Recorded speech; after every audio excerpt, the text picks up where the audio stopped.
Hello दोस्तों, welcome to DS पाठशाला। आज हम पढ़ने वाले हैं एक timeless classic pride and prejudice by Jane Austen. ये एक ऐसी नॉवेल है जो 19th सेंचुरी के इंग्लैंड की सोसाइटी, लव और सोशल नॉर्म्स को बहुत ही ब्यूटीफुली डिपिक्ट करती है। तो आज हम इसको पूरी स्टोरी को, नॉवेल की जो पूरी स्टोरी है उसे बहुत ही इंटरेस्टिंग वे में समझने वाले हैं। बस आप पूरे पेशेंस के साथ, पूरे आनंद के साथ अंत तक वीडियो को देखें और आप यकीन मानिए कि आप इसे बहुत अच्छे से समझ पाएंगे। मैंने बहुत ज़बरदस्त तरीके से प्रयास किया है इसे आपको समझाने का। इससे पहले हम प्राइड एंड प्रेजुडिस से रिलेटेड जो जेन ऑस्टिन हैं, जो इस नॉवेल की ऑथर हैं, उनकी बायोग्राफी और प्राइड एंड प्रेजुडिस के की फैक्ट्स और कैरेक्टर स्केच के बारे में वीडियो अपलोड कर चुके हैं। यदि आपने वो नहीं देखा है तो आप उसे भी ज़रूर देखें। आज हम बात करने वाले हैं, देखिए नॉवेल को, किसी भी नॉवेल की स्टोरी को समझने के लिए सबसे पहले हमें उसकी थीम को थोड़ा समझना बहुत ज़रूरी है। तो इसकी जो थीम है, इसमें जो पहला है लव, दूसरा marriage, class, pride and prejudice, ये इसकी थीम है। तो इस पर मैं थोड़ी थोड़ी बात करूँगा और उसके बाद हम फिर नॉवेल को बहुत ही बेहतरीन तरीके से पढ़ेंगे। आपके लिए बहुत ही ज़बरदस्त स्लाइड मैंने बनाई है विथ विजुअल्स के साथ, ताकि आपको पूरे कैरेक्टर अच्छे से याद हो जाएं। पहले हम थोड़ा बेसिकली इसकी थीम को समझते हैं वन बाय वन करके। लव और मैरिज, तो इसमें देखिए जो नॉवेल है प्राइड एंड प्रेजुडिस, इसका जो टाइटल और थीम्स है, इसको अगर आप समझ जाते हैं तो आप पूरी नॉवेल को बड़े आराम से और बड़े आनंद के साथ समझ पाएंगे। तो ये जो नॉवेल है ना, ये प्राइमरीली लव और जो मैरिज के अराउंड रिवॉल्व करती है। मतलब सीधी सी बात यह है कि इसमें जो स्टोरी है पूरी, वो लव और मैरिज पर ही बेस्ड है। ऑस्टन हमें दिखाती है कि कैसे रोमांटिक चॉइसेस और सोसाइटी के रूल्स एक इंडिविजुअल के रिलेशनशिप को इफेक्ट करते हैं, रिलेशनशिप को अफेक्ट करते हैं। यहाँ एलिजाबेथ बेनेट और मिस्टर डार्सी की लव स्टोरी है। इसका एक क्लासिक एग्जाम्पल है कि वो लव और मैरिज इसकी थीम है, जिसमें थोड़ी मिसअंडरस्टैंडिंग, प्राइड और प्रेजुडिस का मेजर रोल होता है। ठीक है, दूसरी बात करें हम क्लास और सोसाइटी की। ठीक है, क्लास और सोसाइटी की बात करें तो देखिए 19th सेंचुरी इंग्लैंड में क्लास बहुत इंपॉर्टेंट थी। नॉवेल में जेन ऑस्टिन ने क्या किया है, एरिस्टोक्रेसी और जो मिडिल क्लास के कंट्रास्ट्स हैं उन्हें दिखाए हैं। जैसे बेनेट जो फैमिली है वो मिडिल क्लास है, और जो डार्सी और बिंगले हैं वो बहुत रिच और अपर क्लास के लोग हैं, है ना। तो यहाँ पे ये क्लास डिफरेंस और जो मिसअंडरस्टैंडिंग्स हैं और जजमेंट्स हैं, वो उसको डेवलप करते हैं, उसे बॉर्न करते हैं, उसे जन्म देते हैं। अब अगर हम बात करें प्राइड और प्रेजुडिस की, तो प्राइड और प्रेजुडिस का ये जो दो वर्ड है ना, ये नॉवेल के टाइटल में ही हाईलाइट है। जिसमें प्राइड का मतलब यहाँ पे जो जेन ऑस्टिन बताने का प्रयास कर रही हैं वो है सेल्फ इम्पोर्टेंस। मतलब किस तरह सेल्फ इम्पोर्टेंस, और इसका सबसे बड़ा उदाहरण डार्सी है। और प्रेजुडिस की बात करें तो जो बायस्ड ओपिनियन होता है, जिसका एग्जाम्पल हमारे नॉवेल में एलिजाबेथ है, जो हमारे नॉवेल की हीरोइन है ना। तो जैसे ही डार्सी का प्राइड और एलिजाबेथ का प्रेजुडिस स्टोरी को पूरा आगे बढ़ाता है, और जो मिसअंडरस्टैंडिंग्स हैं और जो पर्सनल ग्रोथ के थ्रू वो कैसे पूरा नॉवेल आगे बढ़ता है, इसे हम समझेंगे।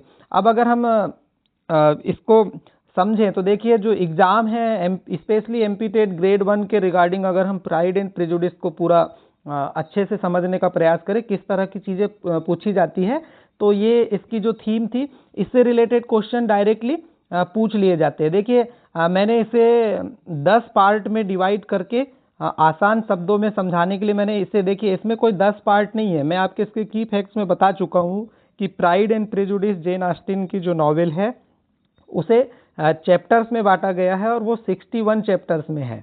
यहाँ मैंने आपको समझाने के लिए इसे 10 पार्ट में 10 स्लाइड में आपको समझाने के लिए मैंने विजुअल्स के साथ बनाई हैं। 10 हिस्सों में मैं आपको उसको बहुत बेहतरीन तरीके से पूरी स्टोरी को समझाने का और आपको आनंद दिलाने का पूरा प्रयास करूँगा।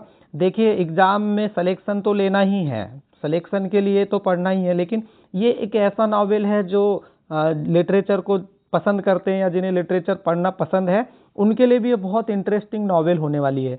ठीक है, तो अब हम इस नॉवेल को स्टार्ट करते हैं। देखिए, सबसे पहले अगर आपको ये वीडियो हेल्पफुल लग रहा है तो लाइक करें, शेयर करें और डीएस पाठशाला को सब्सक्राइब करना बिल्कुल मत भूलिए, ताकि आपको लिटरेचर के और भी डिटेल्ड एनालिसिस हमारे द्वारा मिलते रहें। तो सबसे पहले हमारा जो पहली स्लाइड है वो इंट्रोडक्शन एंड बेनेट फैमिली है, ठीक है। तो अब इसे हम समझते हैं। आप बढ़िया आराम से एक मैदान से एक बार सुनिए, है ना। अभी आपको कुछ करने की ज़रूरत नहीं है, एक बार आप इसे बढ़िया महसूस करके, फील करके आप स्टोरी को सुनिए। देखिए, नॉवेल की शुरुआत होती है फेमस ओपनिंग लाइन से।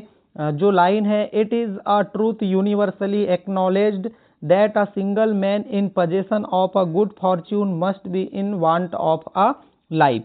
मतलब यहाँ पे ये जो लाइन है ना, प्राइड एंड प्रेजुडिस की, ये इतनी फेमस है कि लिटरेचर की दुनिया में इसे अक्सर कोट किया जाता है। आस्टन ने इस लाइन के थ्रू सोसाइटी की मैरिज ऑब्सेशन और जो वेल्थ ओरिएंटेड थिंकिंग है को क्लेवरली हाईलाइट किया है।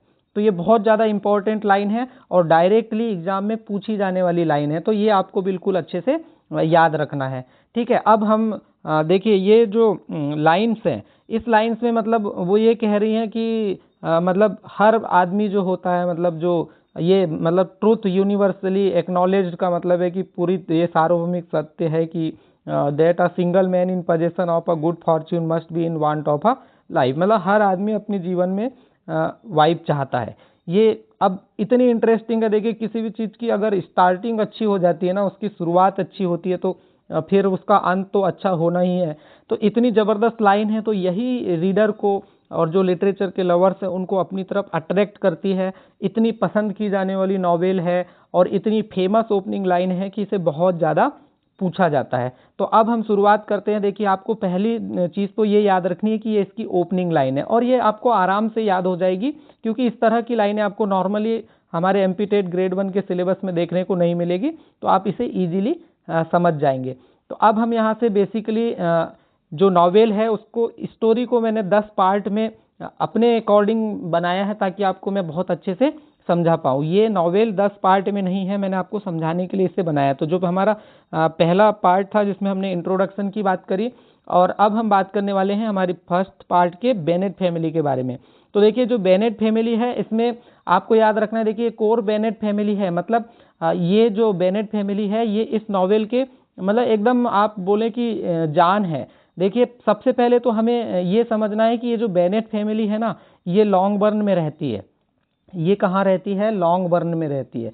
आपने अगर मेरा वीडियो देखा हुआ है तो आप की फैक्ट्स में समझ जाएंगे। मैंने वहाँ पे सारी बातें करी हैं। तो मैं अभी यहाँ पे आपको सिर्फ पूरी स्टोरी को सुनाकर और आप उसे फील करके बस उसका आनंद लीजिए।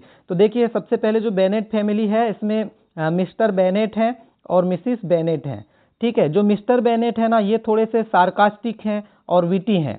अब ये फादर मैंने यहाँ इसलिए लिख रखा है क्योंकि यहाँ पे इनकी 5 बेटियां हैं और इन 5 बेटियों में ही एक बेटी है एलिजाबेथ, जो इस नॉवेल की हीरोइन है, ठीक है। तो आपको ये याद रखना है कि जो मिस्टर बेनेट है, देखिए मैंने यहाँ पे एक इमेज भी ली है ताकि आपको कैरेक्टर बहुत अच्छे से याद हो पाए।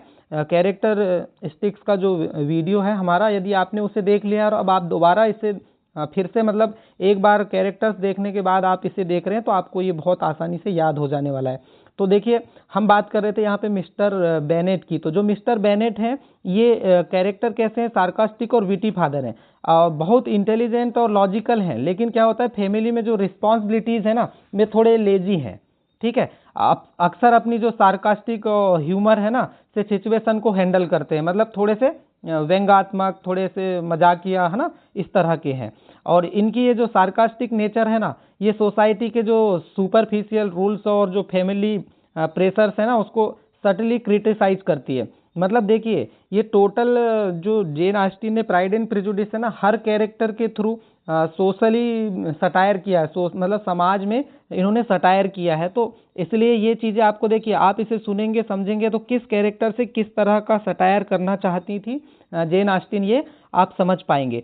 अब दूसरे कैरेक्टर की बात करें तो मिसिस बेनेट, जो इन 5 बेटियों की माँ है, अभी हम इन पे भी बात करेंगे। तो ये इनके बारे में थोड़ा जानते हैं। देखिए, इनकी सबसे बड़ी जो क्वालिटी है ना नॉवेल के अंदर दिखाई गई है, इन्हें as a marriage obsessed obsessed mother के रूप में दिखाया गया है। मतलब इनका सिर्फ एक ही कंसर्न है कि मेरी बेटियों की बहुत अच्छे अमीर लड़के से शादी हो जाए, है ना। सिर्फ डॉटर की शादी और जो सोशल स्टेटस है ना, इसी के चक्कर में रहती हैं ये। इनकी जो ऑब्सेशन है वो सोसाइटी में जो वुमेन के जो सोशल प्रेशर और जो मटेरियलिस्टिक्स जो माइंडसेट है ना, उसको यहाँ पे दिखाना चाह रही हैं जेन ऑस्टन इनके कैरेक्टर के थ्रू। ठीक है, अभी मैं आपको स्टोरी भी बहुत अच्छे से कनेक्ट करूंगा। अब इनकी डॉटर की बात करें तो देखिए, इनकी सबसे बड़ी बेटी है जेन ऑस्टिन, दूसरी है एलिजाबेथ, तीसरी है मैरी, चौथी है किटी और पांचवी सबसे छोटी लड़की है लीडिया। ठीक है, अब इसमें जो दूसरी लड़की है एलिजाबेथ, है ना, ये इनके बारे में हम थोड़ा सा ज़्यादा बेहतर तरीके से समझते हैं। देखिए, हम सारे के कैरेक्टरिस्टिक्स की बात भी यहाँ पे करेंगे और स्टोरी को हम कनेक्ट करेंगे। तो आपको अभी मैं बेनेट फैमिली का इंट्रोडक्शन दे रहा हूँ, ठीक है, फिर स्टोरी की शुरुआत होगी इसके बाद। ठीक है, तो ये जो जेन ऑस्टिन है ना, ये एल्डेस्ट है, सबसे बड़ी लड़की है, काइंड और थोड़ी जेंटल है, सबसे मतलब शांत और पॉजिटिव माइंडसेट वाली लड़की है। आपको ये याद रखना है कि ये थोड़ी शांत और पॉजिटिव माइंडसेट वाली लड़की है। अब बात करें एलिजाबेथ की, तो जो एलिजाबेथ है ये सेकंड इंटेलिजेंट मतलब सेकंड डॉटर है, और ये इनका जो कैरेक्टर है ना, इंटेलिजेंट है, इंडिपेंडेंट है ये, और स्ट्रांग पर्सनालिटी है ना। और हमारी जो नॉवेल है उसकी स्टोरी की ये हीरोइन भी है। ठीक है, आई थिंक आप इतना समझ पा रहे होंगे। अब हम बात करते हैं मैरी बेनेट की। तो ये जो मैरी बेनेट है ये थर्ड नंबर की डॉटर है। ये थोड़ी बुकिश और सीरियस है ना, और थोड़ी जो मॉरलिस्टिक्स है ये। ठीक है, मतलब मोरल चीज़ें पे ये ज़्यादा फोकस्ड है। अब अगर हम बात करें तो किटी की, तो जो किटी है ये चौथे नंबर की है। ये थोड़ी नेव और थोड़ी इन्फ्लुएंस्ड, इजीली इन्फ्लुएंस हो जाती है ना, और मोस्टली लीडिया को फॉलो करती है। मतलब लीडिया का जिस तरह का कैरेक्टर है ना, वो उस तरह की चीज़ों को ज़्यादा फॉलो करती है। अब देखिए, बात करते हैं हम लीडिया की। तो लीडिया जो है ना, ये केयर फ्री लड़की है, एकदम फ्लर्टेसियस और थोड़ी इम्पल्सिव, सोसाइटी के रूल्स को लाइटली लेती है। मतलब इसे हर चीज़, दुनिया की हर चीज़ थोड़ी आसान लगती है। अब देखिए, मेन बात यहाँ पे ये होती है कि ये जो बेनेट फैमिली है, इसमें क्या चीज़ कहना चाह रही थी प्राइड एंड प्रेजुडिस के थ्रू जेन ऑस्टिन।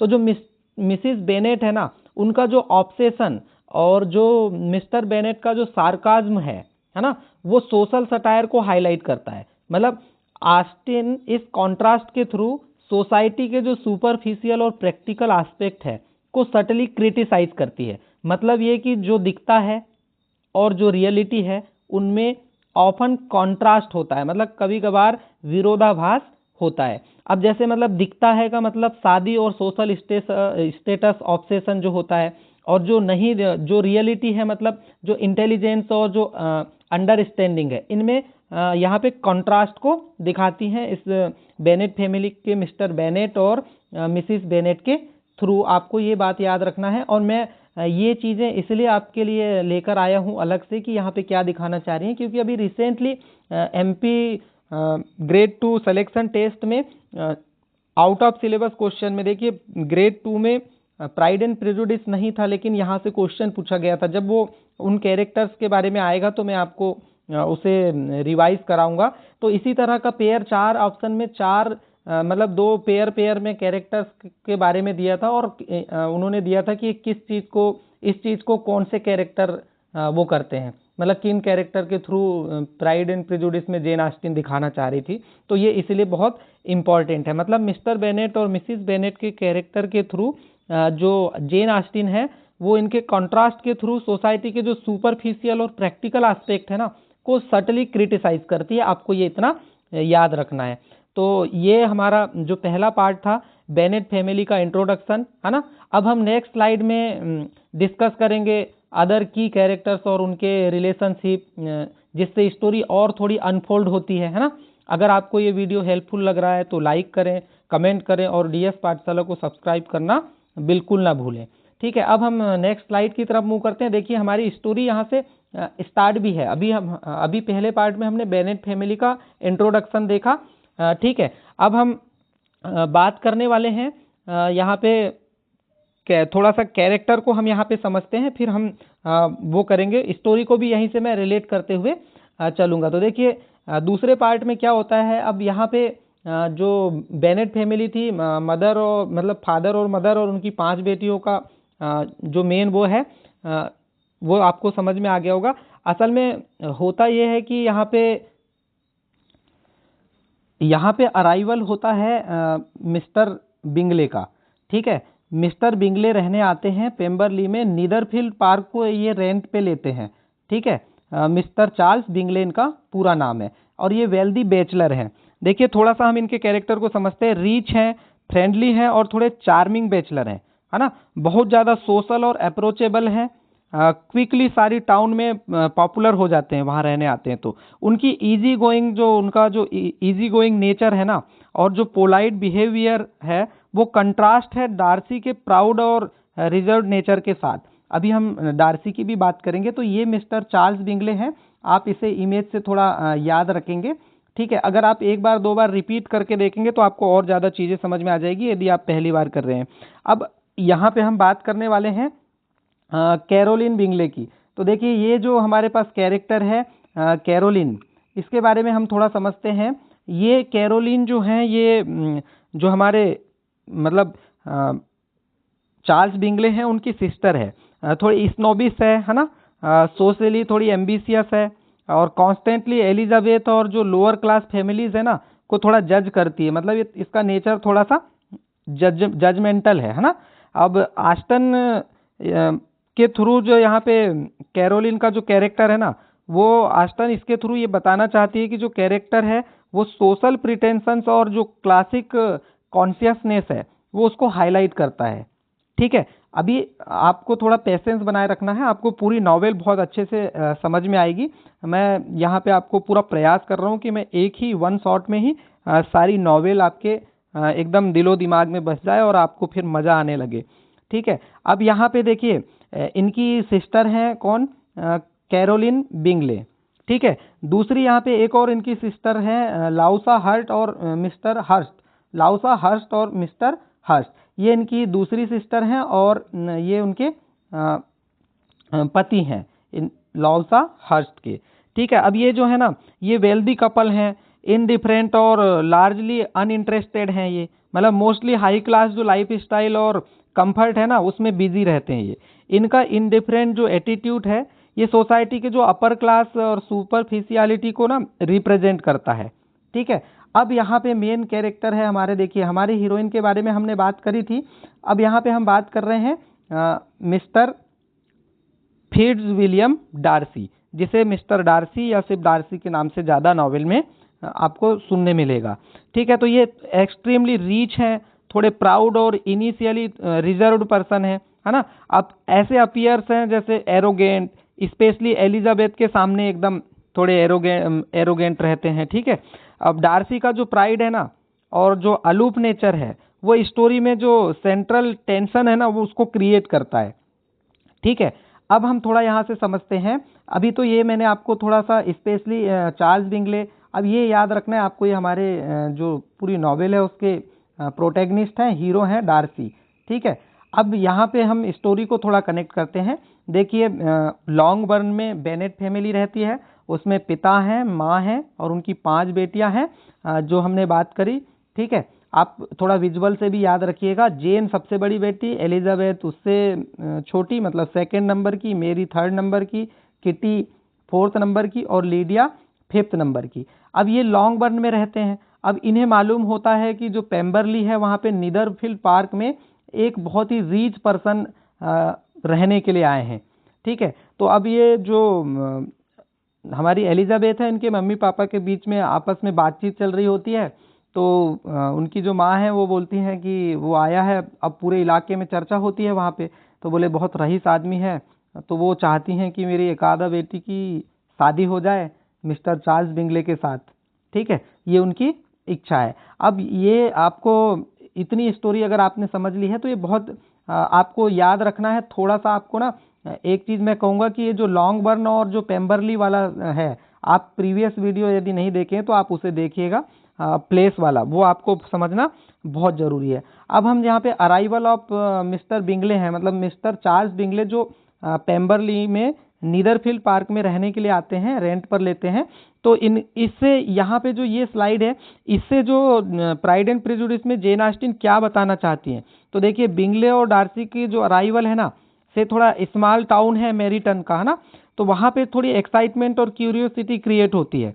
अब आस्टन इस सीन के थ्रू सोसाइटी की जो मैच मेकिंग रिचुअल्स और सोशल हायरार्ची है ना, को थोड़ा क्लेवरली इंट्रोड्यूस करती हैं। मतलब बिंगले और डार्सी के कंट्रास्टिंग पर्सनालिटीज और जो सोशल स्टेटस है से स्टोरी के जो कॉन्फ्लिक्ट्स और जो मिसअंडरस्टैंडिंग्स की जो फाउंडेशन है ना, वो सेट होती है। ठीक है, तो यहाँ पे इस तरह से डिपिक्ट करती हैं जेन ऑस्टिन। ठीक है, तो ये था हमारा सेकेंड पार्ट जो हमने समझने के लिए बनाया था, अराइवल ऑफ बिंगले।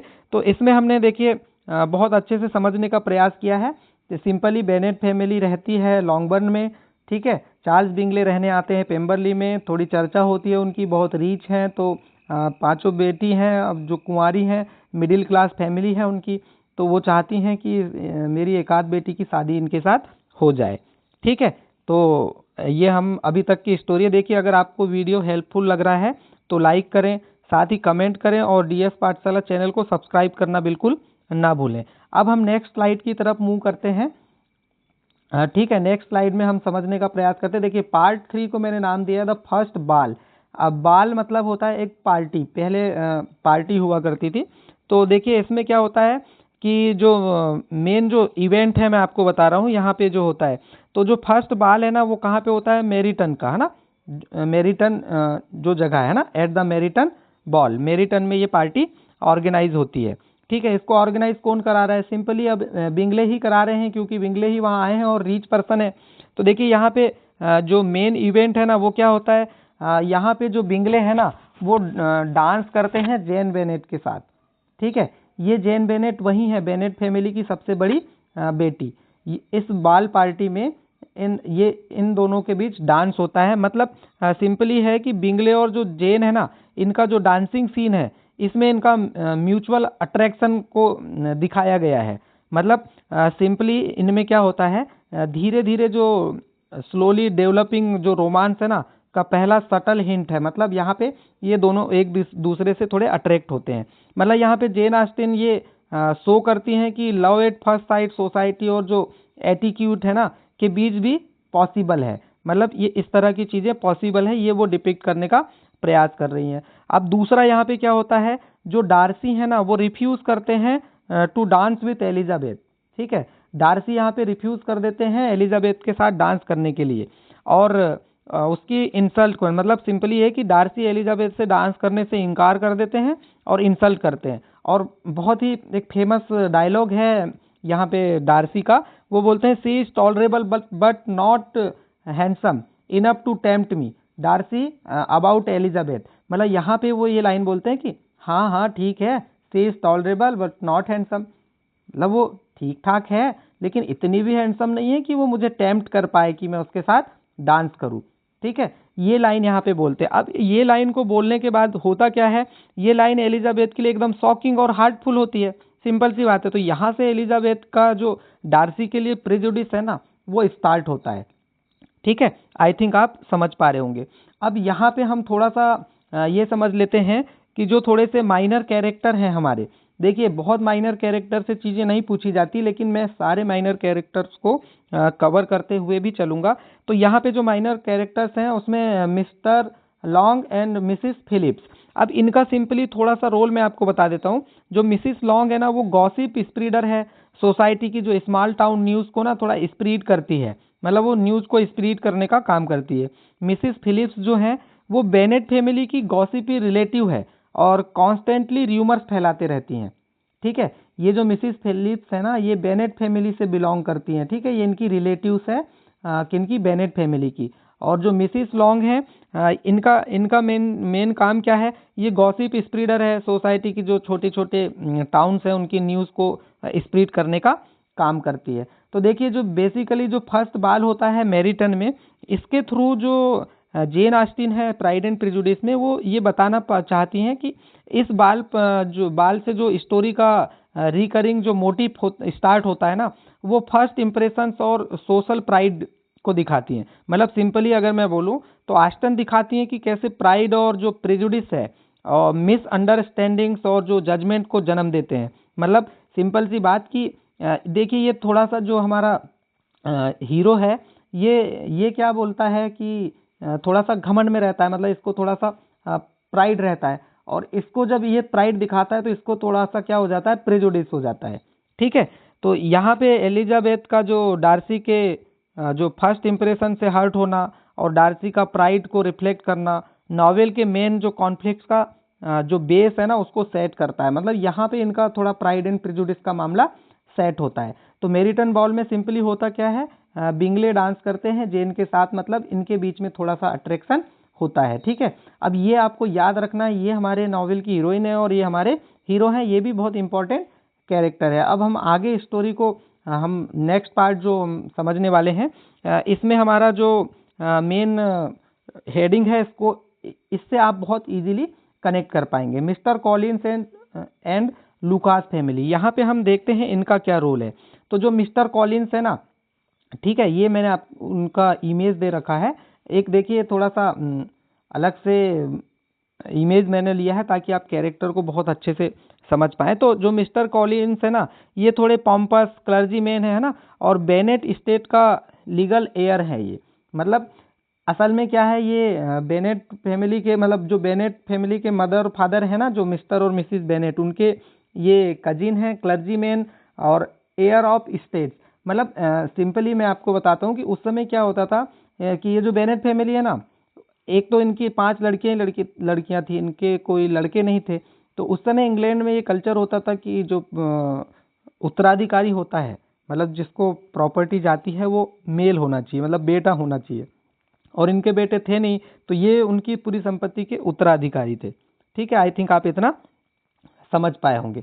अब देखिए यहाँ पे हम दूसरी बात अगर करें तो ये जो है हमारे मिस्टर कॉलिंस, ये थोड़े से क्या है, बोस्टफुल, थोड़े सेल्फ इम्पोर्टेंट, और जो कॉन्स्टेंटली सोशल नॉर्म्स और जो पेट्रोनेज होता है ना, मतलब ये जो लेडी कैथरीन डी बॉर्ग, यहाँ पे आपको नाम दिख रहा है, मैं इसके रिगार्डिंग भी थोड़ी चीज़ें बता देता हूँ। तो ये जो लेडी कैथरीन डी बॉर्ग है ना, ये कौन है, ये जो हमारा हीरो है ना नॉवेल का, मिस्टर फिट्ज विलियम डार्सी, उनकी ये आंट है, थोड़ी रीच है ना, मतलब बहुत रईस आदमी है, रईस लेडी है। तो ये क्या करता है, लेडी कैथरीन डी बॉर्ग का की थोड़ी रिस्पेक्ट करता है। ये जो मिस्टर कॉलिंस है ना, ये बहुत चालाक पर्सन है हमारे नॉवेल में। ठीक है, अब होता क्या है, प्रपोजेज एलिजाबेथ को, जो प्रपोज करता है ना, मतलब सिंपली अगर मैं बोलूँ, ये सिंपली क्या करता है, एलिजाबेथ को भी प्रपोज करता है। ठीक है, लेकिन एलिजाबेथ इसको रिजेक्ट कर देती है ना। तो ये बाद में क्या करता है, जो मिस्टर कॉलिंस है, ये शार्लोट लुकास से शादी कर लेता है। ठीक है, ये भी एक कैरेक्टर है। अभी लुकास फैमिली की हम बात कर रहे हैं, अभी हम लुकास फैमिली को भी समझते हैं, और ये एलिजाबेथ की फ्रेंड है। ठीक है, शार्लोट लुकास से शादी करता है मिस्टर कॉलिंस, जो एलिजाबेथ की फ्रेंड है। और ये लुकास फैमिली जो है, आप यहाँ पे देख पा रहे होंगे, थोड़ा सा मैं जूम इन और जूम आउट करके बताता हूँ। देखिए लुकास फैमिली में सर विलियम लुकास हैं, लेडी लुकास है और मारिया है। थोड़ा थोड़ा हम इनके बारे में समझते हैं। ठीक है, अब हम बात करते हैं यहाँ पे लुकास फैमिली में। तो पहले बात करते हैं हम सर विलियम लुकास की। ठीक है, इनका पूरा नाम क्या है, सर विलियम लुकास। ठीक है, ये मतलब शार्लोट लुकास जो है इनके पापा हैं। तो ये थोड़े इनका जो स्टेटस है ना, वो स्टेटस कॉन्शियस और सोसाइटी के जो सोशल हायरार्ची है ना, में थोड़े इंटरेस्टेड हैं। और जो लेडी लुकास हैं, ये शार्लोट लुकास की मदर हैं। ये मैच मेकिंग मदर हैं, थोड़ी कॉन्स्टेंटली लॉफ्टर्स के लिए बेस्ट सोशल अलायंसेस ढूंढते रहती हैं। मतलब ये क्या करती हैं, अपने अलायंसेस, अपने जुगाड़ में लगी रहती हैं। क्या करने के लिए, मतलब सिंपली बोले तो डॉटर्स के लिए बेस्ट जो सोशल अलायंसेस है, मतलब इनके मतलब ये समझ लो कि साथी, पार्टनर है ना, साथी ढूंढते रहती है। अब इनकी बेटी है मारिया लुकास। ठीक है, अब ये शार्लोट की यंगर सिस्टर है, सिंपल और सोसाइटी ओरिएंटेड है। मतलब इनको बहुत ज़्यादा फोकस्ड करके नहीं दिखाया गया है, इन्हें सिंपली कितना बताया गया कि तो यंगर सिस्टर है और इनका बहुत ज़्यादा रोल नहीं है, मतलब और सोसाइटी के लिए थोड़ी ओरिएंटेड है ना, सोसाइटी ओरिएंटेड ये पर्सन है। आपको याद रखना है, ये मिस्टर कॉलिंस जो बेनेट फैमिली है उसके उत्तराधिकारी हैं। ठीक है, ये एक बार प्रपोज करते हैं एलिजाबेथ को, लेकिन ये रिजेक्ट कर देती हैं। तो फिर ये शार्लोट लुकास से शादी कर लेते हैं जो एलिजाबेथ बेनेट की फ्रेंड है। ठीक है, और ये विलियम जो लुकास हैं उनकी डॉटर है। लुकास फैमिली भी है जिसमें सर विलियम लुकास हैं, है ना, लेडी लुकास हैं, और ये हमारी जो शार्लोट लुकास हैं। ठीक है, ये है हमारी देखिए एक सेकेंड, है ना, ये लुकास फैमिली में ये जो मैंने इमेज ले रखी है ये ले रखी है मैंने शार्लोट लुकास के लिए, और मैंने यहाँ पे इसे दिया है क्योंकि ये इससे बाद में शादी कर लेता है। और ये तो हमारी जो नॉवेल है उनकी हीरोइन है, ये विलियम लुकास हैं, और ये उनकी पत्नी है लेडी लुकास, और ये मारिया लुकास हैं। तो लुकास फैमिली में 4 लोग हैं, और ये जो हमारी शार्लोट जो लुकास है ये एलिजाबेथ की फ्रेंड है। तो आई थिंक आप इतना समझ पा रहे होंगे। तो अब हम यहाँ पे थोड़ा सा इसका जो जेन ऑस्टिन का जो मतलब इस स्लाइड से जो निष्कर्ष निकलता है वो बेसिकली ये है कि जो कॉलिंस का कैरेक्टर है ना वो शो करता है कि सोसाइटी में जो पावर और सोशल कनेक्शंस है ना का उसका इम्पोर्टेंस कितना ज़्यादा है। तो यहाँ पे जो शार्लोट का जो प्रैक्टिकल डिसीजन है एलिजाबेथ के आइडियलिस्टिक जो अप्रोच के कंट्रास्ट में है। ऑस्टन यहाँ मतलब बेसिकली दिखाती हैं कि लव और जो सोशल सिक्योरिटी के बीच जो ट्रेड ऑफ अक्सर वुमेन को चूज करना पड़ता है। मतलब सिंपली लव और सोशल सिक्योरिटी के बीच ट्रेड ऑफ अक्सर जो वुमेन को चूज करना पड़ता है, उन्हें सामना करना पड़ता है, उसको वो डिपिक्ट कर रही हैं। ठीक है, इनके थ्रू। तो आई थिंक आप इतना समझ पाए होंगे। यदि आपको वीडियो अच्छी लग रही है तो प्लीज़ वीडियो को लाइक, शेयर और कमेंट ज़रूर करें, और साथ ही हमारे चैनल को सब्सक्राइब भी करें। अब हम इसको 5वें पार्ट में पहुँचते पहुँचते समझने का प्रयास करते हैं कि यहाँ पे देखिए इसकी हेडिंग मैंने दे रखी है डार्सी एंड एलिजाबेथ का इनकाउंटर, मतलब आमना सामना। देखिए बेसिकली मिलते तो हैं एक जगह मेरिटन बॉल में, लेकिन अब इनका फिर से आमना सामना होता है। ठीक है, तो यहाँ पे हम स्टोरी को पार्ट पार्ट में थोड़ा सा समझने का प्रयास कर रहे हैं। ठीक है, तो अब हम यहाँ पे समझते हैं असल में होता क्या है। डार्सी और जो एलिजाबेथ है ना इनका जो इनकाउंटर्स है जो स्टोरी के इमोशनल और जो सोशल टेंशन को और डीप में लेकर जाता है। तो अभी इसमें जो मेन इवेंट्स और जो कैरेक्टर्स हैं उसके बारे में हम बात करेंगे।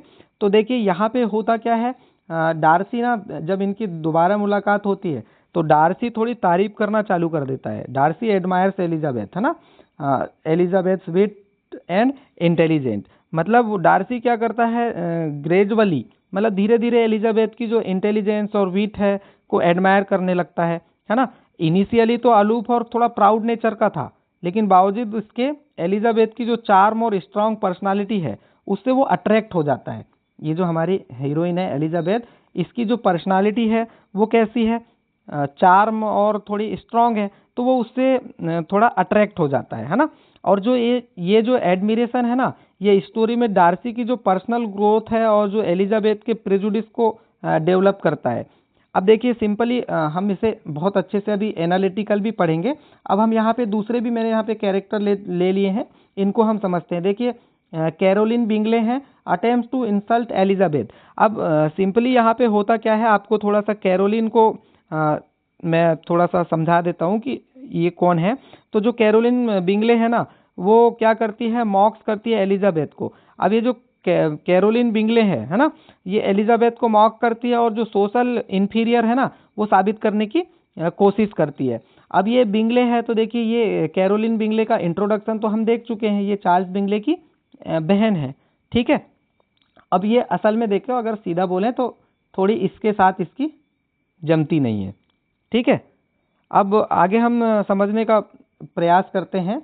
देखिए अब यहाँ पे एक और कैरेक्टर मैंने लिया है, गॉर्जियाना या जॉर्जियाना डार्सी पढ़ सकते हैं। ये डार्सी की यंगर सिस्टर है, वो भी यहाँ पे इंट्रोड्यूस होती है।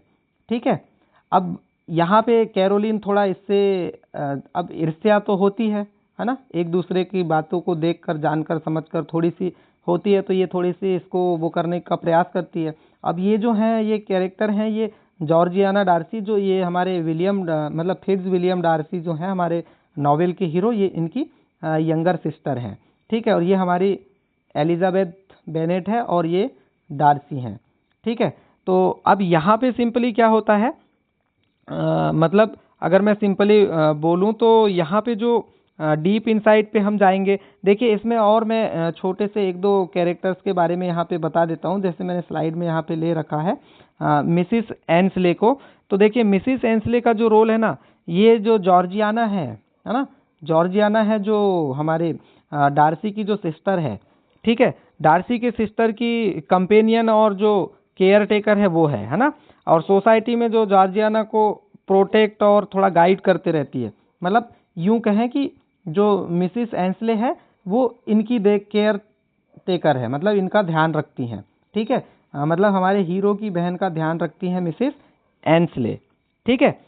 तो आप इतना आई थिंक समझ पाए होंगे, कैरेक्टर को आप बिल्कुल समझिए। देखिए मैं हल्का सा रिपीट कर देता हूँ। यहाँ पे क्या होता है कि डार्सी और एलिजाबेथ मिलते हैं, थोड़ा ये इससे अट्रैक्ट होता है, इसकी अच्छाइयों से प्रभावित होता है, ठीक है। लेकिन थोड़ा कैरोलिन बिंगले जो है, जो हमारे चार्ल्स बिंगले की सिस्टर है, वो थोड़ा सा अटेम्प्ट टू इंसल्ट एलिजाबेथ। अब आप समझ रहे हैं इसकी फीलिंग को, है ना।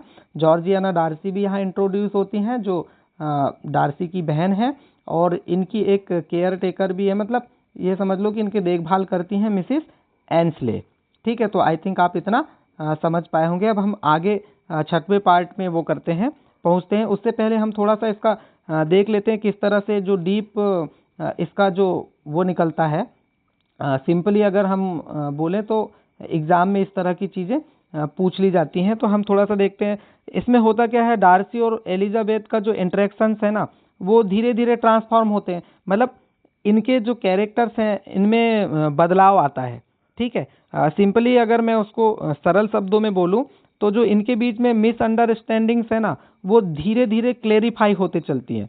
मतलब प्राइड और प्रिजुडिस का जो थीम है ना, वो डीपर होते जाता है। हम देखते हैं कि कैसे जो पर्सनल ग्रोथ और जो मिसअंडरस्टैंडिंग्स है, कैरेक्टर्स के बिहेवियर और जो चॉइसेस हैं को अफेक्ट करता है, ठीक है, अफेक्ट करते हैं। मतलब आस्टिन यहाँ पे सटली वे में सोसाइटी और जो इंडिविजुअल पर्सनालिटीज़ है ना के कंट्रास्ट को हाईलाइट करती है, ठीक है। तो आपको इतना समझना है इनके थ्रू जो जेन आस्टिन है उनका मैसेज क्या है।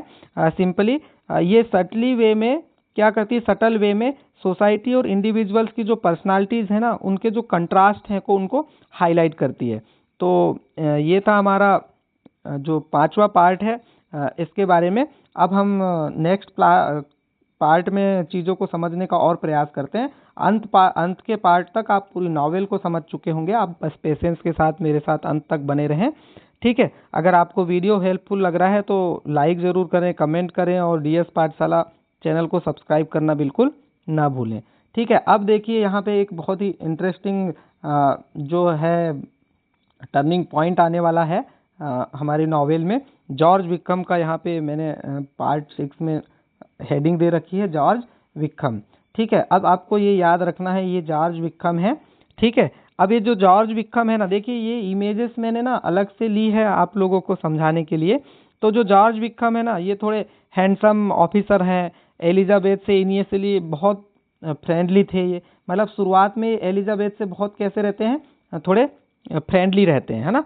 ये थोड़े चार्मिंग और पोलाइट नेचर के हैं, जो एलिजाबेथ को अट्रैक्ट भी करता है। मतलब एलिजाबेथ इससे अट्रैक्ट होती है, ये ऐसी पर्सनालिटी है। लेकिन धीरे से फिर चीज़ें आगे बढ़ती हैं, ठीक है। अब यहाँ पे क्या होता है, Wickham befriends Elizabeth shares false stories against Darcy. मतलब ये क्या करता है जॉर्ज विक्रम जो है, वो एलिजाबेथ को बताता है ना, कि डार्सी ने उसके साथ अनफेयर बिहेवियर किया, है ना। एलिजाबेथ जो है ना इस कहानी को मान लेती है, और उसका जो प्रिजुडिस है डार्सी के खिलाफ और थोड़ा ज़्यादा हो जाता है ना। तो ये जो है यहाँ पे एलिजाबेथ को थोड़ा सा मिसगाइड भी करता है, किसे लेकर, डार्सी को लेकर, ठीक है। अब यहाँ पे थोड़े से माइनर कैरेक्टर को भी मैं इंट्रोड्यूस करना चाहूँगा, जो सपोर्टिंग ऑफिसर्स हैं, मतलब मिस्टर एंड मिसिस डैनी। यहाँ पे नॉर्मली मिसिस डैनी का ज़्यादा रोल है, मिस्टर और मिसिस डैनी इसके ऑफिसर्स हैं, मतलब इसका जो हमारा जॉर्ज विक्रम है इसकी मदद करते हैं। और कॉलोनल फॉर्स्टर, अब देखिए इनका बहुत ज़्यादा रोल नहीं है। तो जो मिस्टर डैनी और मिसिस हैं और जो कॉलोनल फॉर्स्टर हैं, ये इनडायरेक्टली क्या करते हैं, जो उस छोटे से इलाके में गॉसिप और स्कैंडल क्रिएट करते हैं, है ना। मतलब सिंपल सी बात है कि ये जॉर्ज विक्रम की मदद करते हैं। बस इनसे तो आपको बस कैरेक्टर के नाम याद रखना है, ज़्यादा कुछ याद रखने की ज़रूरत नहीं है, मदद करते हैं उसकी बस, है ना। आस्टन दिखाती हैं कि कैसे जो सोशल इन्वायरमेंट है ना और जो र्यूमर्स है और मिसअंडरस्टैंडिंग्स को कैसे एम्पलीफाई करते हैं, ये चीज़ें दिखाती है। अगर मैं इसके डीप एनालिसिस की बातें करूँ, देखिए यहाँ पे एक पॉइंट है, एलिजाबेथ बिलीव्स हिम रेनफोर्सिंग हर प्रिजुडिस। मतलब सिंपल सी बात है कि उनकी बात में आके ये भी ये जो हमारा हीरो है डार्सी, इसके प्रति थोड़ी पूर्वाग्रह से ये ग्रसित हो जाती है। इस ये भी बस भड़काने का काम करता है। तो देखिए सिंपली जो विक्रम का कैरेक्टर है ना वो डिसाइट और थोड़ा चार्म का कॉम्बिनेशन है। मतलब ये नावल में जो एलिजाबेथ के जजमेंट और जो डार्सी के रेपुटेशंस के लिए जो क्रूशियल टर्निंग पॉइंट है ना वो यहाँ से क्रिएट होता है। आस्टन सटली दिखाती हैं कि जो फर्स्ट इम्प्रेशंस और जो बायर्स ओपिनियंस हैं वो कितने आसानी से इन्फ्लुएंस हो सकते हैं, है ना। विक्रम की जो स्टोरी है एलिजाबेथ और जो रीडर है दोनों के लिए सस्पेंस और टेंशन क्रिएट करती है। ठीक है, देखिए मैंने डीप इंसाइट भी लिए हैं, थोड़ा सा एनालिटिकल, क्योंकि चीज़ें कभी कभी पूछ ली जाती है। तो इनका जो कैरेक्टर है वो क्या दिखाता है ये आप समझ गए। अब हम नेक्स्ट स्लाइड की तरफ मूव करते हैं। बस अगर आपको चीज़ें अच्छी लग रही है तो वही लाइक शेयर और हमारे चैनल को सब्सक्राइब करना बिल्कुल ना भूलें। तो अब हम नेक्स्ट पार्ट की ओर चलते हैं जिसे मैंने पार्ट 7 नाम दिया है। तो देखिए इसमें अगर हम बात करें तो जो हमारा पार्ट है ये डार्सी का जो फर्स्ट प्रपोजल है ना। अब होता क्या है कि थोड़ा सा डार्सी जो है ना उसका कन्फेसेस लॉ की यहाँ पे बात है, और ये जो हंसफोर्ड है ना वो उस प्लेस पे होता है ये, है ना। आपको थोड़ा सा प्लेस याद रखना है, हंसफोर्ड। अगर आप पेन कॉपी लेकर देख रहे हैं तो आप उससे थोड़ा नोट डाउन कर लीजिएगा। ऐसी चीज़ें जो बहुत ज़्यादा इम्पॉर्टेंट है मैं आपको पॉइंट आउट करते चलूँगा ताकि आप उन्हें नोट भी करें। तो देखिए डार्सी जो है ना एलिजाबेथ को थोड़ा कन्फेस करता है। ठीक है, Darcy confess love to Elizabeth, proposal filled with pride. मतलब सिंपली अगर बोलूँ तो क्या क्या कहता है डार्सी एलिजाबेथ को कन्फेस करने के लिए, ये बोलता है, एक डायलॉग बोलता है। ठीक है, और वो डायलॉग है, you must allow me to tell you how ardently I admire and I love you. ठीक है, तो ये जो मोमेंट है ना ये इमोशनल और इंटेंस है क्योंकि डार्सी ओपनली अपनी फीलिंग्स को एक्सप्रेस कर देता है। ठीक है, तो यहाँ पे वो क्या करता है, अपनी फीलिंग को एक्सप्रेस कर देता है। लेकिन होता क्या है, एलिजाबेथ उसको रिजेक्ट कर देती है। ठीक है, एलिजाबेथ जो डार्सी है उसके प्रपोजल को रिजेक्ट कर देती हैं। अब जब एलिजाबेथ डार्सी के प्रपोजल को रिजेक्ट कर देती हैं, ठीक है, तो सिंपली अब आप सोच सकते हैं कि इसके मन में इसके प्रति क्या रहा होगा। ठीक है, क्योंकि ये तो पूर्वाग्रह से ग्रसित है, इसीलिए अभी भी ये अच्छा नहीं समझती हैं डार्सी को, इसलिए ये उनके प्रपोजल को इनकार कर देती हैं। ठीक है, अब हम समझते हैं, मतलब जेन और जो बिंगले के बीच का जो सेपरेशन है ना, अब यहाँ पे क्या होता है, सेपरेटिंग जेन और बिंगले। अब सिंपली अगर जो हेडिंग है देखिए, ये जेन हमारी बेनेट है और ये चार्ल्स बिंगले हैं, मैंने इन्हें पेयर में ले लिया है। तो देखिए सिंपली जेन और बिंगले के बीच में जो सेपरेशन है ना, जो सेपरेशन का मिसअंडरस्टैंडिंग है। मतलब होता क्या है कि विक्रम के साथ डार्सी के जो अनफेयर बिहेवियर का जो बिलीफ है ना वो बढ़ता है। एलिजाबेथ का जो रिजेक्शन है वो स्ट्रांग पर्सनालिटी और जो प्रेजुडिस है उसको हाईलाइट करता है। ठीक है, अब जो यहाँ पे क्या होता है, एक चीज़ आपको और समझना है कि जो डार्सी का लेटर है ना, ये देखिए डार्सी का letter reveals Vikram's lies plus Jane Bingley's truth. अब इस बात को आपको बहुत अच्छे से समझना है कि ये जो डार्सी का लेटर है ये बहुत अहम रोल निभाता है। ठीक है, अब डार्सी के जो लेटर है उसमें होता क्या है, डार्सी क्या करता है, एलिजाबेथ को लेटर देता है जिसमें ट्रूथ रिवील करता है, वो मतलब सच्चाई बताता है। ठीक है, विक्रम ने कैसे जॉर्जियाना को इलोप करने की कोशिश की वो अपने लेटर में बताता है। जॉर्जियाना वही जो इसकी बहन थी। ठीक है, अब डार्सी ने जेन बिंगले मिसअंडरस्टैंडिंग को सॉल्व करने की बहुत कोशिश भी करी, है ना। ये लेटर एलिजाबेथ के जो पर्सपेक्टिव है और जो जजमेंट है उसको कम्प्लीटली बदल देता है। मतलब इसी लेटर के थ्रू एलिजाबेथ को पता चलता है कि डार्सी बहुत अच्छा पर्सन है। ठीक है, अब ये जो हमारा जॉर्ज विक्रम है ना इसने बहुत ज़्यादा इसको वो करके रखा था, पूर्वाग्रह से ग्रसित कर दिया था डार्सी को लेकर। लेकिन डार्सी जब लेटर लिखता है तो उस लेटर में वो बताता है कि ये किस तरह का पर्सन है, कैसे उसने उसकी बहन को भगाने का प्रयास किया था, है ना। तो ये चीज़ें वहाँ पे होती है। अब ये सब चीज़ें वो जान जाती है, समझ जाती है कि जो डार्सी है वो बहुत अच्छा पर्सन है। तो देखिए बेसिकली जो लेटर का मूवमेंट है ना नॉवेल का, एकदम टर्निंग पॉइंट है। एलिजाबेथ को रियलाइज करती है कि उनका जो प्रेजुडिस है वो गलत था, है ना, और डार्सी का प्राइड और जो मिसअंडरस्टैंडिंग है वो क्लियर हो जाती है ना। आस्टन सिंपली ये दिखाना चाहती हैं कि जो ट्रूथ और पर्सनल रिफ्लेक्शन है ना, से जो पर्सनल ग्रोथ है वो पॉसिबल है। मतलब ट्रूथ से, सत्यता से, और जो पर्सनल रिफ्लेक्शन होते हैं उससे जो पर्सनल ग्रोथ है वो पॉसिबल है, ये बताना चाहती है ना। अब ये जो सीन क्रिएट किया गया है ना, ये सीन स्टोरी में जो थोड़ा इमोशनल डेप्थ और जो कैरेक्टर्स का ट्रांसफॉर्मेशन है ना उसका स्टार्ट करती है। मतलब सिंपली ये बोले कि ट्रांसफॉर्मेशन होता है, मतलब किस तरह कैरेक्टर में डेवलपमेंट हो रहा है, कैसे वो अपनी गलतियों से, अपनी चीज़ों से और एक्सपीरियंस के साथ वो चीज़ों को समझते चले जा रहे हैं। ये चीज़ वहाँ पे जेन ऑस्टन बताना चाह रही हैं। ठीक है, तो आई थिंक आपको समझ में आ रहा होगा। अब हम आगे बढ़ते हैं। पार्ट 8 मैंने नाम दिया है इसको चेंज ऑफ हार्ट। अब सिंपली क्या होता है कि देखिए कुछ तो होगा। अब यहाँ पे मेन हम इवेंट को समझते, पहले मेन चीज़ें होती क्या है, तो जिससे आपको एनालिटिकल चीज़ें भी समझ आ जाएगी और आप स्टोरी को भी कनेक्ट करते चलेंगे। ठीक है, अब यहाँ पे जो है ना एलिजाबेथ रियलाइज कर लेती है ना, क्या मिस जजमेंट, मतलब एलिजाबेथ खुद को रिफ्लेक्ट करती है और फिर कहती है till this moment I never knew my self, है ना। एक डायलॉग भी है यहाँ पे, वो लिया हुआ नहीं है, जो मैंने नोट्स बनाए हैं उसमें वो सारे मैंने, और इससे पहले वाले वीडियो में हम उन डायलॉग के बारे में बात कर चुके हैं। तो ये जो डायलॉग है ना, ये पर्सनली मुझे बहुत पसंद आते हैं ना। इतने प्यारे प्यारे डायलॉग यहाँ पे जेन ऑस्टिन ने यूज़ करी हैं।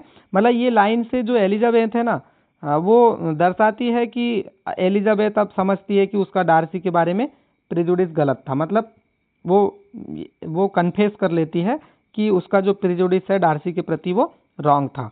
अब ये जो पर्सनल ग्रोथ और जो सेल्फ अवेयरनेस का सबसे जो इम्पोर्टेंट मूवमेंट है इस नॉवेल का, ठीक है, मतलब इनका जो पर्सनल ग्रोथ हो रहा है ना और जो सेल्फ अवेयरनेस हो रही है वो एकदम इम्पोर्टेंट मूवमेंट बन जाता है।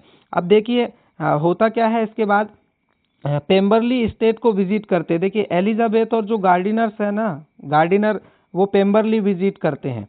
पेम्बरली जगह है, अभी हम गार्डिनर की भी बात करते हैं। मिस्टर एंड मिसिस गार्डिनर का थोड़ा सा रोल है यहाँ पे। तो एलिजाबेथ और गार्डिनर क्या करते हैं, पेम्बरली विजिट करते हैं। अब यहाँ जो डार्सी का जो ट्रू नेचर है ना, वो ट्रू नेचर वाला जो कैरेक्टर है वो सामने आता है कि वो कितने जेन्युरस है ना, रिस्पॉन्सिबल और जीनाइनली काइंड पर्सन है ना।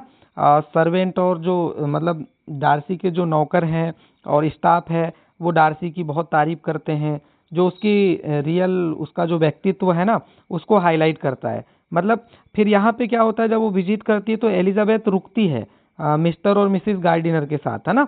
और गार्डिनर्स जो है ना एलिजाबेथ को थोड़ा प्रैक्टिकल और रिफाइंड गाइडेंस देते रहते हैं। मतलब कुल मिलाकर ये बोलें कि मिस्टर और मिसिस गार्डिनर एलिजाबेथ के शुभ चिंतक हैं, है ना, वो उसको पॉजिटिवली सपोर्ट करते हैं। अब ऑस्टन यहाँ पे मतलब सिंपली अगर बोलें कि एलिजाबेथ और इनके थ्रू यहाँ पे ये दिखाने का प्रयास किया गया है कि जो मैच्योर गाइडेंस और रीजनल पर्सपेक्टिव होते हैं ना वो पर्सनल जजमेंट को सुधारने में मदद करते हैं। ये बेसिकली यहाँ पे बताने का प्रयास किया गया है। मतलब अगर मैं उसको सिंपल भाषा में बोलूँ तो एलिजाबेथ का जो सेल्फ अवेयरनेस है, मतलब उसके अंदर जो सेल्फ अवेयरनेस की चीज़ें हैं और जो ग्रोथ है वो स्टोरी के जो मेन थीम है ना उसका एकदम ये कहें कि जान है, वो उसका कोर है ना। ऑस्टिन मतलब हमें ये सिखाना चाहती हैं कि जो सोशल क्लास के बियॉन्ड जो कैरेक्टर का वैल्यू है ना वो समझना कितना ज़्यादा ज़रूरी है। अब पेम्बरली जो विजिट से एलिजाबेथ के जो परसेप्शन में चेंज आता है और स्टोरी ग्रेजुअली टूवर्ड्स रेजुलेशन की तरफ मूव करती है। मतलब अब ये समझिए कि इसमें घमंड था डार्सी में, तो उसका घमंड धीरे से खत्म होता है। इसके मन में क्या था, प्रेजुडिस था इसको लेकर और इसे बीच में विक्रम के द्वारा बहकाया भी गया, तो इसका जो प्रेजुडिस है वो भी खत्म होता है। तो सिंपल बात यह है कि अब स्टोरी धीरे धीरे पॉजिटिव एंड की तरफ बढ़ेगी। ठीक है, तो आई थिंक आप इतना समझ पा रहे होंगे। अब हम आगे बात करते हैं। देखिए लीडिया विक्रम का जो स्कैंडल है ना, ये इसको इस नाम से ज़्यादा जाना जाता है। तो इसको हम अब एक एक यहाँ पे इनसे रिलेट करके पढ़ते हैं। तो ये हमारे जॉर्ज विक्रम है और ये सबसे छोटी बेटी लीडिया है ना। और ये हमारे हीरो है डार्सी और ये हमारी हीरोइन है एलिजाबेथ। अब देखिए होता क्या है, लीडिया बेनेट इलोप्स विद विक्रम। होता क्या है कि लीडिया अपनी जो मतलब इम्पल्सिव और जो केयर फ्री नेचर की वजह से विक्रम के साथ ना इलोप कर जाती है, भाग जाती है। इससे क्या होता है कि जो बेनेट फैमिली है ना, इनका जो सम्मान है और इनका जो सामाजिक रेपुटेशन होती है ना, वो थोड़ी सी खतरे में पड़ जाती है। ठीक है, तो अब होता क्या है कि ये तो भगाकर इसको ले जाता है, लेकिन अब देखिए बेनेट फैमिली की तो अस्मिता दांव पे आ गई। अगर हम अपनी भाषा में बोलें तो उनकी तो इज्जत दांव पे लगी हुई है। तो क्या करता है, अब यहाँ पे होता क्या है कि जो डार्सी है ना, वो सीक्रेटली इंटरवीन करता है सीक्रेटली, है ना। और वो क्या करता है, मतलब डार्सी छुप कर क्या करता है, वो जो विक्रम है ना, ये असल में विक्रम जो है ना, ये एकदम अलग टाइप का पर्सन है, थोड़ा खर्चीला, पूरे कर्जे में डूबा हुआ होता है। तो डार्सी क्या करता है, चुपके से विक्रम का जितना भी कर्ज है ना, उसे पे कर देता है, उसे चुका देता है। ठीक है, अब फिर उनकी मैरिज अरेंज करता है और मिस्टर गार्डिनर की हेल्प से उनकी मैरिज को वो अरेंज करता है कि वो क्या करे कि सोशली उनके परिवार की इज्जत बचाने के लिए, बेनेट परिवार की, ये इनकी मैरिज को अरेंज करता है और मिस्टर गार्डिनर उनकी मदद करते हैं। ठीक है, अब इससे ये रिवील करता है कि डार्सी की इंटीग्रिटी और जो ट्रू लव है सिर्फ एलिजाबेथ के लिए नहीं है, बल्कि फैमिली के लिए भी वो अच्छा सोचते हैं, मतलब फैमिली के भी वो वेलफेयर के लिए भी है। ऐसी उनकी वो थिंकिंग को दर्शाते हैं। अब देखिए होता क्या है इससे कि Elizabeth learns of Darcy's generosity. अब होता क्या है कि यहाँ पे जो एलिजाबेथ है ना, उसके मन में जो धीरे धीरे है ना, डार्सी के जो अंदर की जो हिडन गुडनेस है और जो सेक्रीफाइस है, उसको वो समझने लगती है ना। और उसका जो रिस्पेक्ट और जो एडमिरेशन है ना डार्सी के लिए और थोड़ी ग्रो करती है। मतलब अब जो एलिजाबेथ है वो पूरी तरह क्या हो चुकी है, डार्सी को लेकर पॉजिटिव हो चुकी है। अब वो समझ गई हैं कि ये बहुत अच्छे हैं। ठीक है, तो अब यहाँ पे देखिए थोड़ा सा माइनर रेफरेंस भी है। यहाँ पे मिसिस यंग का और जो जॉर्जियाना की एक्स कंपेनियन है, वो इनडायरेक्टली हेल्प करती है विक्रम की, है ना। और उसके जो मतलब बीते समय के जो कनेक्शंस है ना, उसको भी थोड़ा दिखाया गया है। यहाँ पे एक मिस्टर प्रैट नाम से भी कैरेक्टर हैं, जो कॉलिंस का प्रीडेसेसर है। अभी मैं आपको लास्ट में इन छोटे माइनर कैरेक्टर के बारे में और एक दो कैरेक्टर के बारे में लास्ट स्लाइड में मैं आपको बताऊंगा भी। तो ये यहाँ पे थोड़े से इंट्रोड्यूस होते हैं। अगर देखिए मैं उतनी सारी चीज़ें बहुत ज़्यादा डीप में आपको बताऊंगा तो फिर तो 10 घंटे भी कम पड़ेंगे, क्योंकि बहुत बड़ा नॉवेल है। ठीक है, अब इसकी अगर हम थोड़ा सा कंक्लूजन की बात करें, जिस तरह की चीज़ें पूछी जाती हैं, तो ये जो मैंने हेडिंग ले रखी थी, इसका सिंपली हम समझते हैं कि क्या है। देखिए जो लीडिया और विक्रम का स्कैंडल है ना, वो डार्सी की सीक्रेट जो इंटरवेंशन है उसको दिखाता है कि वो कैसे ट्रू लव में सेक्रीफाइस कर रहा है, उसके अंदर इंटीग्रिटी है और रिस्पॉन्सिबिलिटी का कितना इम्पोर्टेंट रोल है, इसको जेन ऑस्टन दिखाना चाहती हैं। अब ऑस्टन सटली ये भी हाईलाइट करती हैं कि सोसाइटी के जो रूल्स हैं, जो पर्सनल मोरालिटी है, कभी कभी जो कोलाइड करते हैं, और जो नोबल कैरेक्टर्स हैं उन्हें बैलेंस करना वो जानते हैं। मतलब कुल मिलाकर हर एक पार्ट में, हर एक हिस्से में कैरेक्टर के थ्रू उनके बीच हुए चेंजेस या उनके जो इवेंट्स हैं उनके थ्रू जेन ऑस्टन कुछ ना कुछ संदेश देने का प्रयास करती है। इसीलिए तो इसे सबसे बड़ा सटायरिकल वर्क कहा जाता है, प्राइड एंड प्रेजुडिस को। ठीक है, तो आई थिंक आप ये वाला जो पार्ट था, पार्ट 9 जो मैंने नाम दिया है, लीडिया और विक्रम का स्कैंडल, इसे समझ पाए होंगे। अगर आपको वीडियो अच्छी लग रही है तो आप वीडियो को लाइक करें, उस पर कमेंट करें, वीडियो को शेयर करें और साथ ही हमारे चैनल डीएस पाठशाला को सब्सक्राइब करना बिल्कुल ना भूलें। ठीक है, अब हम इसको नेक्स्ट पार्ट में और समझने का प्रयास करते हैं, जो हमारा 10वां पार्ट है। देखिए यहाँ तक जिसके भी मन में जो भी चीज़ें थी, जैसे इसको डार्सी को घमंड था, वो घमंड खत्म होता है। इसका जो प्रेजुडिस है वो ख़त्म होता है ना। विक्रम जो बस बहका के इसको एलिजाबेथ को करना चाहता था, लेकिन क्या होता है कि फिर ये पत्र लिखकर बताता है तो ये भी समझ जाती हैं एलिजाबेथ, और ये उनकी मदद कर देता है। बेनेट फैमिली के सम्मान को भी बचा लेता है और उनकी शादी भी अरेंज करा देता है। ये सब चीज़ें जानकर एलिजाबेथ भी खुश हो जाती हैं और ये एक्सेप्ट कर लेती हैं कि ये बहुत अच्छे पर्सन हैं। ठीक है, अब देखिए जब ये सब चीज़ें हो गई, पॉजिटिव की तरफ आ गए, तो जो एंडिंग है वो भी हैप्पी ही होना है। ठीक है, अब क्या करता है, डार्सी प्रपोजेज अगेन, फिर से एक बार वो प्रपोज करता है। ठीक है, किसको? एलिजाबेथ को, और एलिजाबेथ यहाँ पे एक्सेप्ट भी कर लेती है। देखिए अब हैप्पी एंडिंग है, तो जब हीरो हीरोइन की कहानी है तो हीरो प्रपोज कर रहा है और हीरोइन एक्सेप्ट कर रही है, तो ये एक बहुत हैप्पी पार्ट है। अब यहाँ पे जो जेन है ना, जेन बेनेट, ये भी चार्ल्स बिंगले से शादी कर लेती है, मतलब इन दोनों की भी शादी हो जाती है। मतलब सिंपली अगर बोले तो डबल वेडिंग से जॉय आ जाता है एकदम, है ना। डबल वेडिंग ब्रिंग्स जॉय, मतलब ये देखिए यहाँ पे हेडिंग है ना, डबल वेडिंग ब्रिंग्स जॉय, मतलब जो दो शादियां हैं वो एकदम वो कर देती हैं। अब यहाँ पे देखिए जो थीम है ना, जो ट्रू लव है TRIMS over pride and prejudice, ये लास्ट में मैंने ले रखा है। देखिए हम थोड़ा सा समझने का प्रयास करते हैं कि जो हमारी डबल वेडिंग और हैप्पी एंडिंग है, यहाँ पे एलिजाबेथ और डार्सी और जेन और बिंगले की शादी होती है। ठीक है, तो अब ये जो स्लाइड है इसमें सिंपल सी बात है कि ये इस चीज़ से पता चलेगा कि किस तरह से नॉवेल की हैप्पी एंडिंग हो रही है। ठीक है, तो अब ये जो इसमें मेन इवेंट्स जो होते हैं ना इस टाइम लास्ट में, जो लेडी कैथरीन डी बॉर्ग है ना, जो डार्सी की आंट हैं। ठीक है, अभी मैं आपको उनके बारे में बताने वाला हूँ। तो देखिए जो लेडी डी बॉर्ग है ना, ये कोशिश करती है इंटरफेयर करने की, और वो लेडी जो कैथरीन है ना, ये चाहती हैं कि एलिजाबेथ को डार्सी से इंगेजमेंट करने से वो रोकने का प्रयास करती हैं। अब एलिजाबेथ फर्मली रिफ्यूज़ करती है ना। अब ये मोमेंट दिखाता है कि एलिजाबेथ का जो इंडिपेंडेंट थिंकिंग है और सेल्फ रिस्पेक्ट है वो एकदम स्ट्रांग है। ठीक है, अब यहाँ पे क्या होता है कि डार्सी प्रपोज कर देता है, देखिए फिर से प्रपोज करता है ना। अब यहाँ पे जो लेडी कैथरीन डी बॉर्ग है ना, ये चाहती है कि ये इससे शादी ना हो इनकी दोनों की, जबकि ये इसकी डार्सी की आंट है, लेकिन ये चाहती नहीं इनकी शादी हो। लेकिन फिर से प्रपोज करता है और एलिजाबेथ क्या करती हैं, मान जाती हैं, है ना। ये इसका सेकंड प्रपोजल था और इस बार एलिजाबेथ एक्सेप्ट कर लेती है, और ये जो मोमेंट है वो शो करता है कि प्रेजुडिस और जो मिसअंडरस्टैंडिंग्स हैं वो ओवरकम हो चुके हैं, मतलब ये दोनों उनसे बाहर आ चुके हैं, और डबल वेडिंग से जो नॉवेल है उसकी हैप्पी एंडिंग होती है। मतलब जो सोशली हार्मनी और जो फैमिली हैप्पीनेस है ना वो इस्टेब्लिश होती है। ठीक है, अगर मैं इसके डीप एनालिसिस की बात करूं तो इस स्लाइड में जो मैंने लिया है और जो मेरी नॉवेल का स्टोरी का पार्ट है, एंडिंग में आस्टेन ये दिखाना चाहती हैं कि कैसे प्राइड और प्रेजुडिस को ओवरकम किया गया, है ना।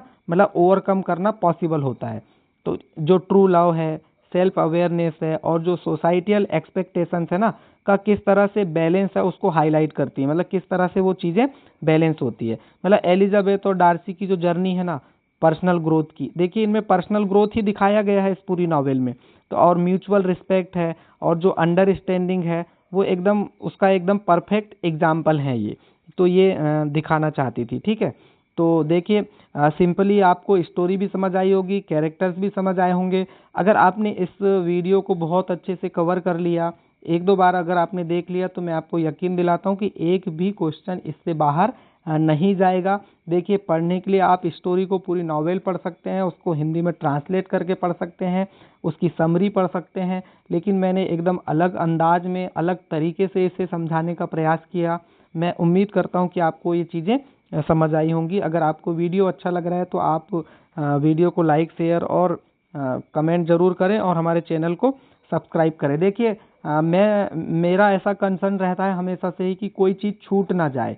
ठीक है, तो देखिए यहाँ पे मैंने अलग से आप लोगों के लिए ले रखा है, लेडी कैथरीन डी बॉर्ग जो है ये डार्सी की रिच और एरोगेंट आंट हैं।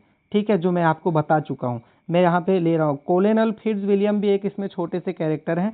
इसमें कंफ्यूज नहीं होना है। देखिए मिस्टर फिट्ज विलियम डार्सी हमारे हीरो का नाम है, लेकिन यहाँ पे कोलोनेल फिट्ज विलियम दिया हुआ है। ठीक है, तो ये डार्सी इसका काइंड एंड रिस्पेक्टेबल कजिन है, मतलब ये आपको याद रखना है कि ये डार्सी का कजिन है। अब मिसिस यंग के बारे में मैं आपको बता देता हूँ, ये कंपेनियन है जॉर्जियाना डार्सी की, हु हेल्प विक्कम्स अटेम्प्टेड इलोपमेंट, जो मदद करती है इलोपमेंट के समय में। ठीक है, ये भी हम बात कर चुके हैं स्टोरी में। अब देखिए मिस्टर प्राट हैं, प्रैट पढ़ो या प्राट पढ़ो आप, ये मिस्टर कॉलिंस के प्रीडेसेसर हैं। देखिए सिंपल सी अगर मैं बात करूं, अगर मैं इसको थोड़ा सा ज़्यादा अच्छे से एक्सप्लोर करता हूं, तो देखिए एक बार हम यहाँ से देख लेते हैं। लेडी कैथरीन डी बॉर्ग जो है ना, तो अगर मैं इसकी बात करूं तो ये डार्सी की थोड़ी अमीर और घमंडी जो आंटी है ना, आंटियां होती है ना तो अमीर और घमंडी, हमेशा दूसरे को जो नीचा दिखाने की कोशिश करते रहती हैं, ये उस तरह की हैं। ठीक है, और कॉलोनियल फिट्जविलियम है ना, ये डार्सी के कजिन है और ये थोड़े से दयालु हैं, है ना, रिस्पेक्टेबल इंसान है। एलिजाबेथ से भी उनकी अच्छी बातचीत होती है, मतलब ये अच्छे पर्सन है जो कॉलोनियल फिट्जविलियम है। ठीक है, अब जो हम मिसिस यंग के बारे में बात कर रहे हैं ना, ये जॉर्जियाना डार्सी की कंपेनियन थी, लेकिन इन्होंने क्या की, विक्रम की मदद कर दी उसकी गलत इलोपमेंट प्लान में, है ना, थोड़ा सा मतलब ये विक्रम को मदद कर देती हैं।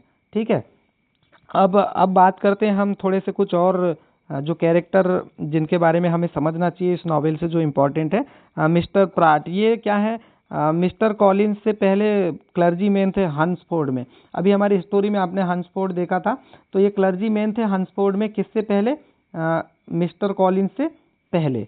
ठीक है, अब अगर अगले कैरेक्टर की बात करें, लेडी एने डार्सी।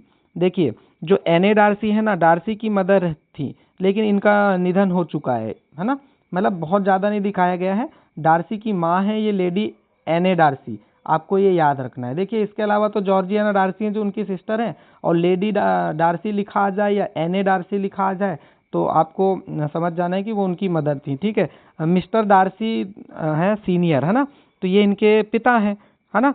डार्सी के फादर बहुत ही रिस्पेक्टेड और जेनेरियस इंसान इनको दिखाया गया है, जिनकी वजह से जो डार्सी है ना के कैरेक्टर में थोड़ी सी वैल्यूज़ आई है, मतलब इनको थोड़ा पॉजिटिव वे में दिखाया गया है। तो आई थिंक आप इतना समझ पा रहे होंगे। आप एक बार 2 बार इस वीडियो को ज़रूर देखिएगा। देखिए मैं विथ स्टोरी और विथ कैरेक्टर और विथ डीप एनालिसिस और किस तरह की चीज़ें पूछी जाती है। देखिए ज़माना बदल गया है, थीम बेस्ड चीज़ें पूछी जाती हैं। अब आप मुझे कमेंट करके बताएंगे कि क्या हमारे जो बायोग्राफी जेन आस्टन की और उसके बाद की पॉइंट्स और ये जो हमारा नॉवेल की स्टोरी का थोड़ा एनालिटिकल जो वीडियो रहा, क्या इससे आपको लगता है कि प्राइड एंड प्रेजुडिस कवर हो जाएगा?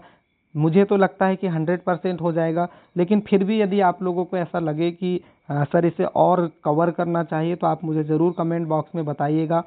ठीक है, तो इस तरह से आप लिटरेचर को बहुत अच्छे से समझ पाए होंगे, मैं ऐसी उम्मीद करता हूँ। और साथ ही आपसे रिक्वेस्ट भी करता हूँ कि चैनल को थोड़ा सा सब्सक्राइब करें, लोगों तक शेयर करें, ताकि बाकी लोगों को भी चीज़ें मिल जाएं, टाइम से मिल जाएं। और पात्रता परीक्षा की तैयारी बिल्कुल रखिए, क्योंकि मुझे नहीं लगता कि बहुत ज़्यादा डिले पात्रता परीक्षा में होने वाला है। कभी भी अनाउंसमेंट हो जाएगा, कभी भी नोटिफिकेशन आ जाएगा। जो पहले से पढ़ रहे हैं वो हमेशा आगे ही रहेंगे, और जो ये सोच के बैठे हुए हैं कि हम तो कवर कर लेंगे, अभी हमारे पास बहुत समय है, तो उन्हें काफ़ी देर हो जाएगी। तो अंत में फिर मैं वही कहूँगा कि आप हमें मोटिवेट करते रहें, वीडियो को लाइक शेयर कमेंट करते रहें और चैनल को सब्सक्राइब करें, और इसी तरह की लिटरेचर की वीडियोस आप प्राप्त करते रहें। बस आपका मोटिवेशन, आपका सपोर्ट यूं ही बना रहे। तो ये था हमारा प्राइड एंड प्रेजुडिस को समझाने का एक छोटा सा प्रयास। मैं उम्मीद करता हूँ आपको समझ आया होगा। मिलते हैं नेक्स्ट वीडियो में, तब तक के लिए बाय बाय, टेक केयर।